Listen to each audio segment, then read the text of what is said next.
አንዳንድ ጊዜ በህይወታችሁ ግራ ገብቷችሁ ያውቃል? ማለትም like have you ever felt lost?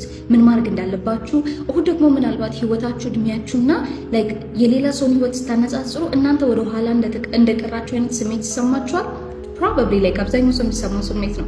if እንደዚህ አይነት ስሜት የሚሰማችሁ ከሆነ ማለት ነው አንድ ነገር ልንገራችሁ፣ ነው በጣም በህይወት የተማርኩት ነገር ሁሉ ጊዜ በህይወታችን የሆነ እድሜ ሲመጣ we feel like የሆነ ነገርን achieve ማድረግ የሚጠበቅብን ግዴታ የሆነ ስታንዳርድን ሚት ማድረግ ያለብን ይመስለናል። ግን usually እነዛ ስታንዳርዶች እኛ የምንፈልጋቸው ሳይሆን ሶሳይቲ ወይም ህብረተሰቡ ያስቀመጠው ነገር።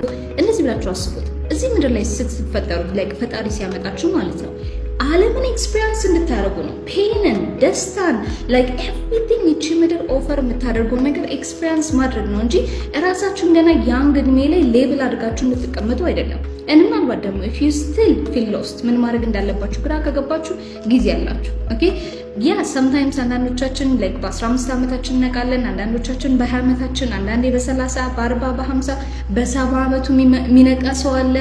ኖርማል ነው። ሶ unless የምርም ተረጋግታችሁ አሁን ያላችሁን እድሜ ለመኖር ካልሞከራችሁ በቀር እቺ እድሜ መልስ አታገኙትም። ኦኬ you can never be this young again። አሁን ምናልባት እድሜያችሁ 35 ሊሆን ይችላል።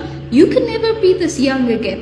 አሁን ምናልባት እድሜሽ 25 24 22 ሊሆን ይችላል። you can never be this young again። ስለዚህ ምንም ረሽ የለም። የምር ነው። calm down። ህይወትን መኖር እንዳለባችሁ እንደፈለጋችሁ ኖሩ። ማንም ምንም ባወጣው ህግጋት አትመሩ። ከዛ at the end of the day ህይወቱ የእናንተ ነው። ኦኬ yes ሶሳይቲ ፕሬሸር ሊያደርግባችሁ ይችላል። ግን ፕሬሸር አድርጓችሁ እዛ ነገር ውስጥ ከገባችሁ በኋላ ህይወቱን ግን የምትኖሩት እናንተ ናችሁ። so why would you take responsibility for something you did not believe in the first place?